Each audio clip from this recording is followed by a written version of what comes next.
Corona के नए variant से जुड़े 5 सवाल। लॉकडाउन लगेगा या नहीं? क्या नाइट कर्फ्यू लगेगा? अमेरिका चीन वाली हालत क्या भारत में भी होगी? 3 मिनट में समझिए नए वेरिएंट से आपको कितना डरने की जरूरत है।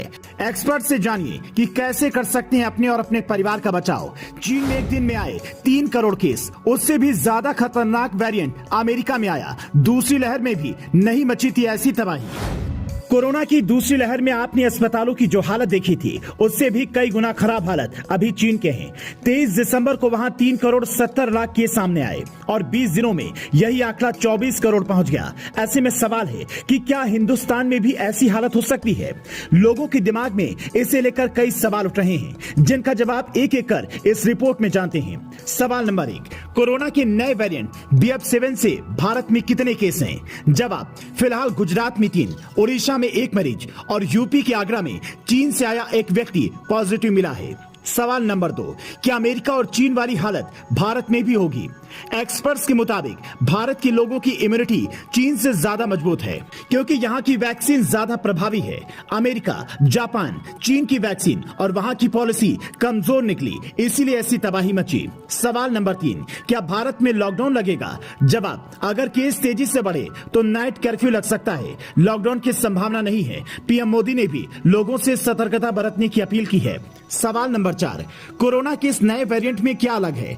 जवाब, इससे संक्रमित व्यक्ति 18 लोगों को संक्रमित कर सकता है, जो अब तक के वेरिएंट से कई गुना ज्यादा है। इससे संक्रमित व्यक्ति की रिकवरी मुश्किल है, इसीलिए इसे घातक कहा जा रहा है। सवाल नंबर 5, इससे बचने के लिए क्या उपाय करें? वैक्सीन की 2 डोज लगवा चुके हैं तो तीसरी भी लगवा लें। मास्क लगाएं, सैनिटाइजर का इस्तेमाल करें और फिर से काढ़ा पीना शुरू कर दें, ताकि आपकी इम्यूनिटी मजबूत हो सके। इसकी कोई स्पेशल दवा अब तक नहीं बनी है। हालांकि जिन लोगों को इंजेक्शन से डर लगता है, उनके लिए फायदे की बात यह है कि नोजल वैक्सीन लगवा सकते हैं। केंद्र सरकार ने एक ऐसी वैक्सीन को मंजूरी दी है जो आपके हाथों में इंजेक्शन के रूप में नहीं, बल्कि नाक में ड्रॉप के रूप में डाली जाएगी।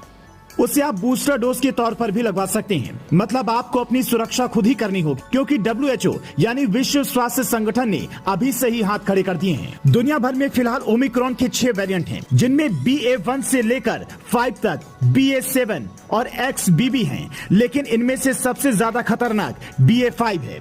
दुनिया भर के 68% नए मामले इसी वेरिएंट के हैं। मतलब ये चीन वाले वेरिएंट से भी ज्यादा खतरनाक है। अगर इसे रोका नहीं गया तो फिर तबाही बढ़ सकती है। इसीलिए ये कहा जा रहा है कि भारत को चीन और अमेरिका से आने वाली फ्लाइट पर तुरंत बैन लगा देना चाहिए, क्योंकि पिछली बार भी सरकार ने ट्रैवल बैन लगाने में देरी की और धीरे धीरे कोरोना के केस बढ़ने लगे थे। फिर मरकर निजामुद्दीन से लेकर कई तरह के कारण लोगों ने गिनवाए, जिनका कोई मतलब नहीं था। अब न्यू ईयर की पार्टी के बाद क्या हालात होंगे, सरकार को उस हिसाब से फैसला लेना होगा। वरना नया वेरिएंट जिस हिसाब से लोगों को संक्रमित कर रहा है, उससे यही लगता है कि चीन की 80% आबादी इससे संक्रमित होगी और वहां 10 लाख लोगों की जान जाएगी। लेकिन भारत की लोगों की चूंकि इम्यूनिटी चीन से ज्यादा स्ट्रांग है, इसलिए मेडिकल एक्सपर्ट ये दावा कर रहे हैं कि यहाँ हालात नहीं बिगड़ेंगे। लेकिन आप अपनी सावधानी जरूर बरतिए, क्योंकि पिछली बार भी ऐसे ही दावे हुए थे। Bureau report, news flash.